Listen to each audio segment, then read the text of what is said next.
call is being recorded and is subject to monitoring. I'm afraid I'm gonna die. I wrote my will.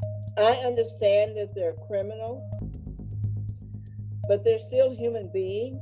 I never denied what I did wrong. He's not trying to get out of prison. He just wants to stay alive. Mary Bodley lives just 25 minutes from her son, but her firstborn might as well be a world away. Marcus Pearson is a prisoner at the federal prison unit in Seagoville. He feels very defeated. He feels very less than human. They don't care. Marcus has tested positive for COVID-19. Out of almost 1,800 inmates, 72% have contracted the illness. That's currently more than any other federal facility in the country. Marcus called us from the prison where he's serving time on a drug conviction. Hello? Marcus? Yes, ma'am. He has severe asthma. COVID-19 could easily be a death sentence. Ma'am, how are you doing today? I'm doing well. How are you? I've been better. Why do you think that COVID has spread so rapidly in Seagoville? Because they didn't enforce masks, and a lot of the guards weren't wearing masks. And they were just mixing people together. 2 months ago, federal prison officials appearing before Congress said they were getting the virus under control. We are beginning to flatten the curve. But in the 2 months since that hearing, the number of cases has exploded in the nation's federal prisons. There are 129,000 federal inmates. So far, more than 10,000 have tested positive for COVID-19. 101 have died, as has one staff member.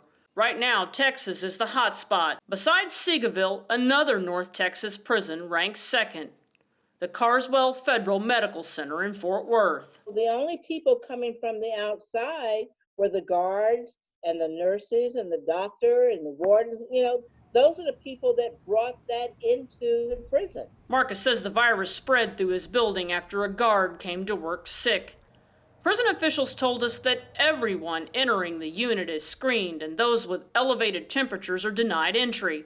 They also say as much as possible, staff are assigned to the same posts and not rotating to mitigate the spread of the virus. Marcus told us he fell ill about a month ago. I had diarrhea for 5 days, coughing, lungs hurting, my kidneys hurting. I spent 3 days with 101 temperature. Marcus told us hundreds of inmates are desperately ill. There's a lot of coughing going on. The one guy in my room, he's been telling him his kidneys been hurting for 2 weeks, and he still hadn't seen a doctor. Callie Howell's dad is also at Seagoville. The 66-year-old is serving time on a drug conviction. He warned me. He was like, I have to do something. If I don't, I'm going to catch it and I'm going to die. James Howell has diabetes, heart disease, and respiratory problems. When COVID first started, I know several prisons and several people were able to get released on like a home confinement thing, which he tried to do because of all of his medical issues. Callie says his claim was denied. The prison system says it's transferring prisoners to home confinement who have served a certain portion of their sentence. But Callie's dad didn't meet that standard. Once it hit that prison hard. It did not stop. Callie's dad had been in the hospital for days when prison officials contacted her. I was livid. I was like, are you kidding me? I said, y'all waited a whole week. She was told he was being put on a ventilator. Prison officials let her FaceTime with him. Said he would have to stop every few minutes and catch his breath. He just told me he loved me. My dad's a very strong-willed man. I've never seen him cry before.